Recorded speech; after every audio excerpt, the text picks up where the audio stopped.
Business and technology. In this economy, these two can work for or against you.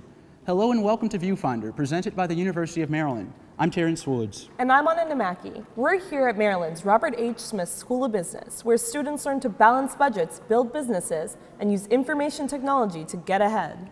Technology has been good for some and difficult for others. ViewFinder's Catherine Harrington visited a local flower shop where sales are being undercut by online orders.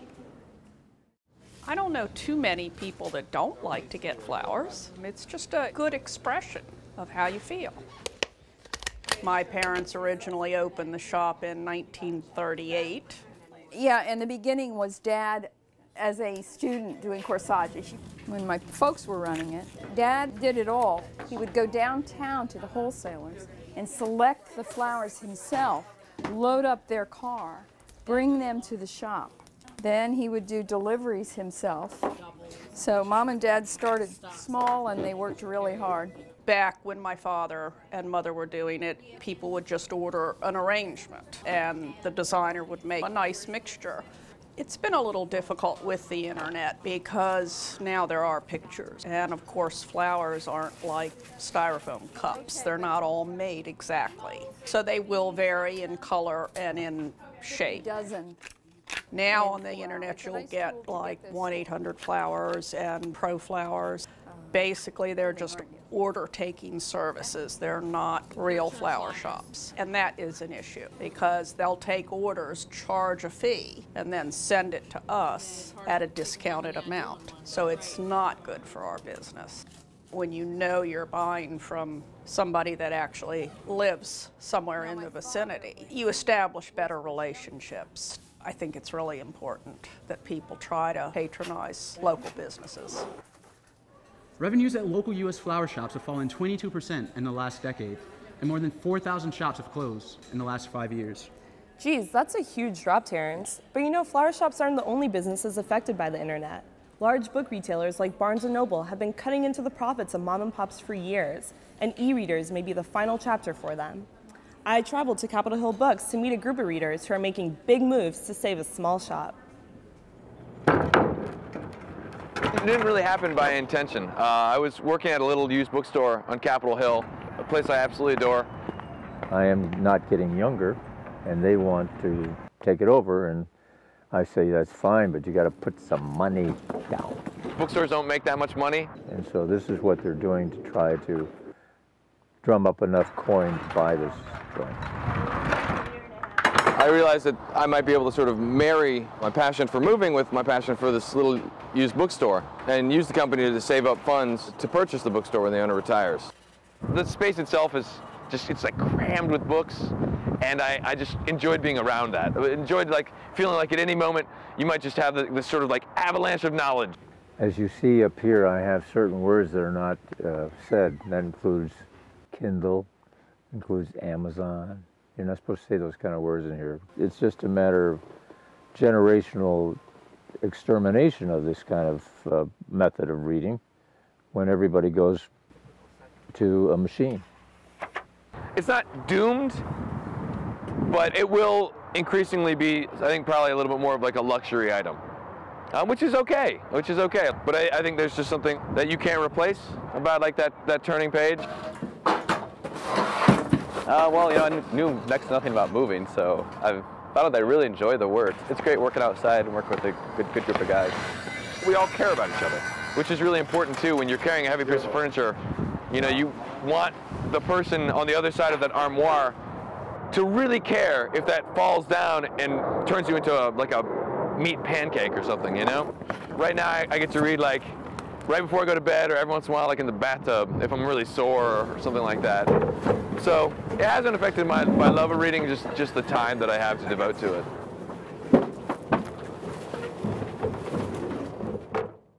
A paperback paradise may be a ways off for bookstore movers, but a successful moving company is not. Washington City Paper has named the moving company the best in DC for 3 years running. But not all bookstores are hurting these days. Julia Weaver takes us to Big Planet Comics, where a few dedicated fans are bringing Marvel to DC. Comic books are interesting because they're really just a fun thing. They're not essential to live, but they're essential to like enjoy things. And so they've often been described as recession-proof. You don't have to spend hundreds of dollars to go on a vacation, and yet it's still, for a lot of people, very escapist and fun. We're selling something that people like a lot. So when people come in, we're always trying to make sure that they have a good time, that they feel comfortable here, and they find what they want.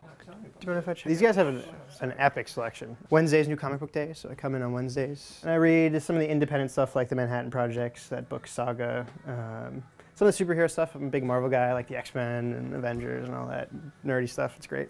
I really like the quality of the story itself is, these days, is much higher than it used to be. And it's almost like you're watching like a show on, you know, like FX or HBO or any of those big networks. We do a podcast that we try to review a lot of the new stuff that comes out every week. We'll explain why we like something, which hopefully will help you find something you like. It's pretty cool what they're doing in digital too. They're trying to like mess around with that and changing the format. I guess I'm an advocate of print media in general. Very beautiful art. I like sort of that tactile experience of being able to flip the pages myself and all that sort of stuff. Like if I were to sign up for one of these books that I read every week normally online, I feel like I'm sort of losing a piece of the experience. Because you still have to pay $2.99 or whatever the cover price is that you would be paying for the comic book. But you don't have the book, you have it on the computer, so there's sort of that element that's lost. It's almost as if you're paying the same amount of money for less. And no personal connection. I can't come and hang out with these cool guys, you know? Browsing is still very important. This is such a visual medium in a lot of ways that you can't easily read a page or two of a book online and get a feel for it. A lot of people have been reading them their whole lives, so it's a very ingrained habit. Way to promote his own comics. So in a lot of ways, we're very lucky that it's just something that people always do. If you've read X-Men comics since you're 13 and you come in every month to buy them, it's very easy to just stay in that trend, even if there's an electronic format or a different way to pick it up. Although the guys at Big Planet cater to an in-store crowd, they don't exactly ignore the web. Fans can visit their blog for podcasts, reviews, and staff comics. It's interesting to see how the web can help stores like Big Planet keep old customers and startups find new ones. ViewFinder's Christine Lien takes us to a news store that's helping customers say yes to the dress at a reduced price. I used to go to the library a lot and rent books. Like, you know, you get books from the library, you return them a few days later. And the same idea occurred to me with dresses. This is one of the dresses. It's called Life. It's a white lace. Lifefashion.com. Basically what we do is we rent out beautiful dresses for very low prices. Basically fold it up in the paper. What I do is I ship from my home to whoever the customer is who received them. From the get-go, it's hard having to start a business and not having any financial investors or like no loans or anything. I did not take out any loans for this business. It's all out of my pocket. I work as a hotel front desk clerk. Not my dream job, not what I thought I would be doing after I graduate, but it's what I've found so far that I can pay for the dresses, buy dresses, I can pay for rent, I can pay for loans, I can pay for many things with it. I put my all into these dresses, so hopefully one day people will start working for me instead of me working for someone else, because that is not my cup of tea. Christine told me that Demia hopes to use the power of social media to expand her business.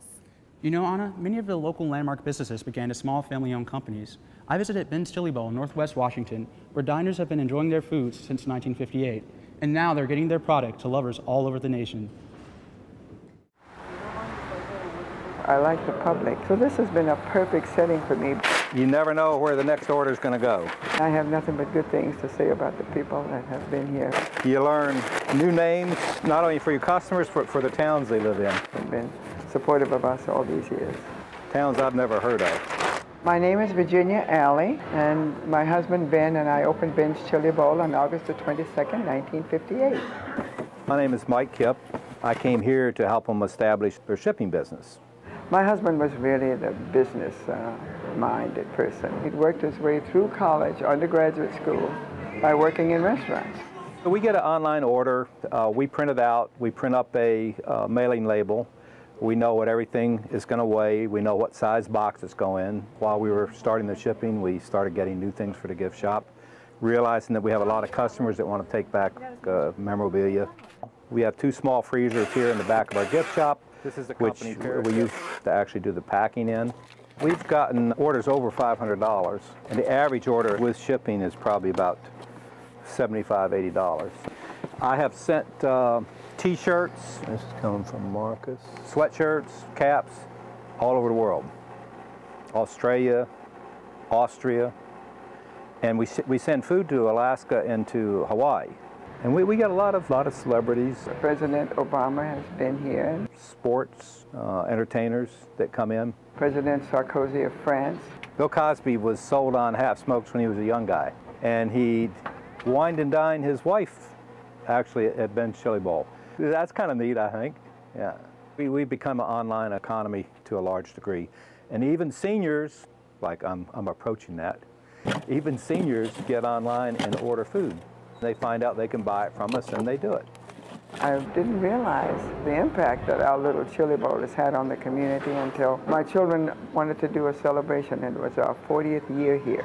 It was amazing for me to see people in line all day in the hot sun to come in to buy a chili dog here at Ben's. The fun part is that you know the people are enjoying the stuff. As we spread out, I expect the shipping is going to grow, but for now, it's all coming right out of here. If you're in town and you want to take something, you can come in here and pick it up from 10 o'clock in the morning till 8 o'clock at night. So that's it for today. Whether it's shipping a half-smoke to Hawaii or a dress at a customer-friendly price, technology has broken into business and is here to stay. I'm Terrence Woods. And I'm Anna Namaki. On behalf of the photojournalists at the Philip Merrill College of Journalism, thanks for watching the premiere edition of ViewFinder. See you next time.